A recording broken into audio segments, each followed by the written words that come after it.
for some reason that person, maybe that person predeceased the person who died, so then the court would appoint an administrator. Hey, usually whether it's a man or a woman, it's called an administrator these days. So it used to be an administrator or an administratrix. Right? These terms that you've probably never heard before, right? A little history in trusts and probates. And that person would then have the responsibility for seeing to it that the wishes of the deceased person, according to the will, were carried out. So they would open a probate, the court action opens the probate, and then once all the property was distributed and all the debts were paid and all the matters taken care of, they would close the probate, and then that would end it. Okay, but you can see that there's a lot of expense in that. So in order to avoid that, in many, if not all states, there's something called a living trust that can be drawn up. It sometimes goes by its Latin name, an inter vivos trust. Doesn't that's right? That sounds like it's expensive. You have to drop an inter vivos trust. Oh my gosh, what's that going to cost me? $20,000? No. These days they don't cost anything like that. A few $1,000s at the most. Now, what this trust does is it allows the transfer of property without having to go through probate, as long as the property has been transferred to the trust.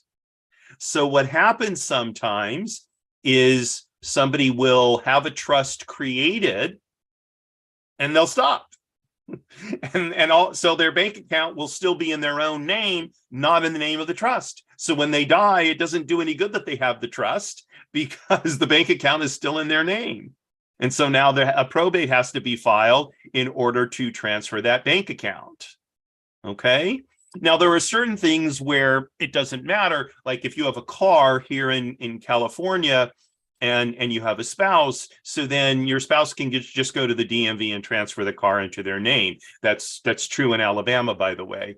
I know because I handled the matter there not long ago.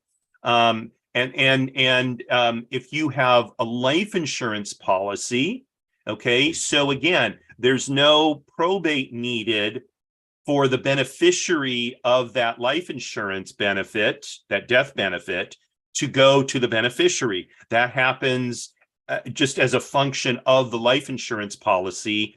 Okay, so you wouldn't want to put your life insurance policy in your trust, or even worse, pull it into probate somehow.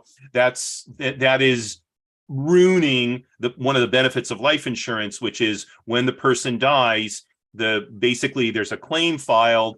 You submit a copy of the death certificate to the life insurance company, and then the beneficiaries are paid, assuming that there doesn't have to be an investigation. And for those of you who are old-time radio fans and you listen to Johnny Dollar, right, insurance investigator, it seems like every single time somebody dies, there's an investigation. But I think that's rarely the case. Only if there were some unusual circumstances. Okay. And if you, by the way, just as a very short digression, if you want to watch probably the best movie about a life insurance policy investigation following the death of an insured, watch Double Indemnity. It's a movie from, I believe, the early 1950s.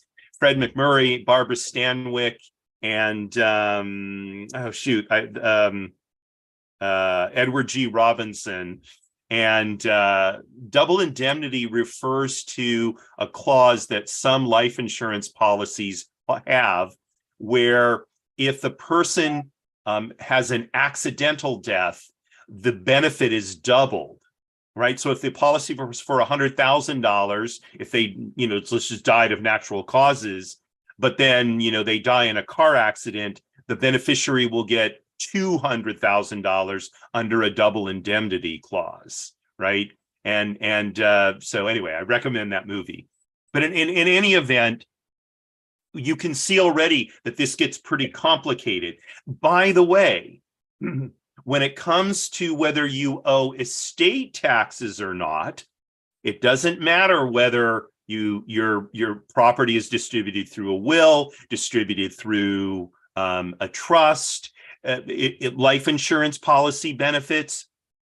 The IRS is going to look at all of the assets of your estate to determine whether you're liable for estate taxes. Okay. And we'll talk in more detail about that and how it works, because it can also be affected by previous gifts that you've given to people over the years. Okay. So how gift taxes work can also impact what happens to your estate from a tax standpoint. So all of these things need to be examined comprehensively. And that's why if there's any kind of sizable assets at all that are going to be coming, that are in your estate and going to have to be distributed, you want competent professionals handling them. By the way, if there's a piece of property, real estate that needs to be sold as a result of your passing away, you're also going to want to make sure that you have, well, you're dead, so you're not going to be worried about this, but the person who's handling your matters after you're deceased is going to want to make sure that they use a real estate agent who is familiar with how properties owned by an estate are sold.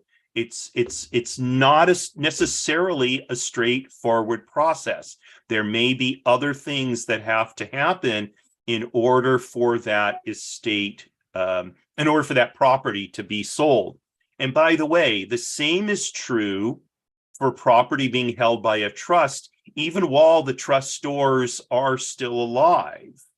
Okay, so the trust may have requirements about whose authorization is needed in order to dispose of, i.e., sell certain assets. And one type of asset, i.e. real estate, may require a different set of approvals than, say, some stocks or bonds. Okay, so again, all of these things need to be looked at, and professionals who are familiar with and have experience in these kind of transactions are absolutely required in order to make sure that your affairs are being handled properly. And so my message on this first show of Trusts and Estates Weekly is, number one, do you need to be thinking for yourself about having a trust? What is the state of your estate? And what plans have you made for that unfortunate time when you're not going to be here? And how will that affect your heirs? That's number one. Number two, are you in a business where you maybe already deal with trust and estate matters, or whether you could expand your business by dealing in trust and estate matters? Are you in financial planning? Are you in financial services? Are you in the insurance business? Are you in the real estate business? Real estate lending, real estate brokerage, property management? All of these can be extended into the realm of estates and trusts. And because they require a greater amount of knowledge than the typical professional in your field might have, so they are potentially more lucrative areas for you to deal with, and potentially less competitive, because not everybody has the experience to deal in these areas. So I invite you to join me each week at 10 a.m. Pacific time, 1 p.m. Eastern time. And if you've seen my shows before, you know I always do this, an hour in for Central and Mountain time. And we'll be talking about all of these various issues, and we'll be talking with professionals in these areas to get their thoughts and their advice, or their general guidance is probably a better way to think of it. Their general guidance on how to handle these matters, how to be a professional in these areas, how to increase your business handling matters relating to trusts and estates. So that's our show. That's my show for today, introducing you. And if you haven't seen my other shows, so I invite you to tune in tomorrow, Tuesday, at 11 a.m. Pacific, 2 p.m. Eastern Time, for business lessons from the military, where right now we're examining Marine Corps warfighting doctrine for lessons that we can take away to improve the performance of our businesses, whether we own them ourselves or whether we work for a business. And that's a half an hour show as well. And then on Wednesdays at 12:30 p.m. Pacific, 3:30 p.m. Eastern Time, is People Making Money.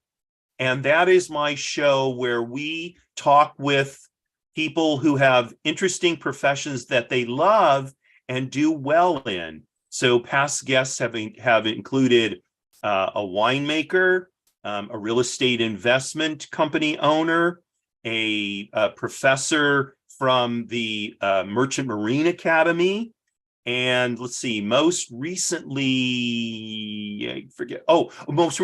an author of a book that helps people improve their emotional intelligence through something called Enneagrams.